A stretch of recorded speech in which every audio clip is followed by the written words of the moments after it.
IG Punjab के हुक्म पर टोबा टैक्सिंग पुलिस की बड़ी कार्रवाई। लाहौर से अगवा होने वाली 2 साला बच्ची टोबा टैक्सिंग से बाजियाब करवा ली गई है।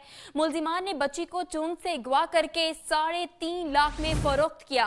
आईजी पंजाब के हुक्म पर पुलिस ने कार्रवाई करते हुए मुलजिमान को गिरफ्तार कर लिया है। आपको बता रहे हैं कि आईजी पंजाब के हुक्म पर टोबा टैक्सिंग पुलिस की बड़ी कार्रवाई देखने में आई है। लाहौर से अगवा होने वाली 2 साला बच्ची टोबा टैक्सिंग से बाजियाब करवा ली गई है। इसी पर मजीद तफसीलात जानेंगे नुमाइंदा सेमी न्यूज मलिक मुश्ताक से। मलिक मुश्ताक, बताइएगा, मुलजिमान को गिरफ्तार कर लिया गया है, इब्तदाई तहकीकात में क्या कुछ सामने आ सका है?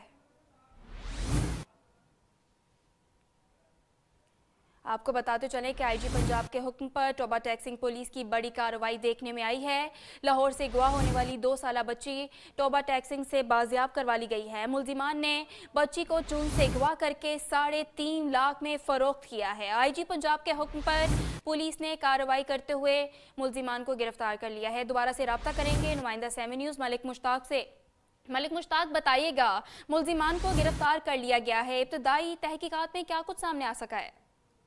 यासीन वल्द मुराद और मोहम्मद अदनान वल्द यासीन को जिला साहिवाल से जो है वो गिरफ्तार कर लिया। टोबा टैक्सिंग पुलिस ने मुलजमान और बच्ची को एसपी सदर लाहौर के हवाले कर दिया है ताकि बच्ची को उसके वालिदैन के सुपुर्द कर दिया जाए। जी ठीक है मलिक मुश्ताक, बहुत शुक्रिया हमें तफसीलात से आगाह करने के लिए। आपको बताएं कि आईजी पंजाब के हुक्म पर टोबा टैक्सिंग पुलिस की बड़ी कार्रवाई देखने में आई। लाहौर से अगवा होने वाली 2 साला बच्ची को बाजियाब करवा लिया गया है।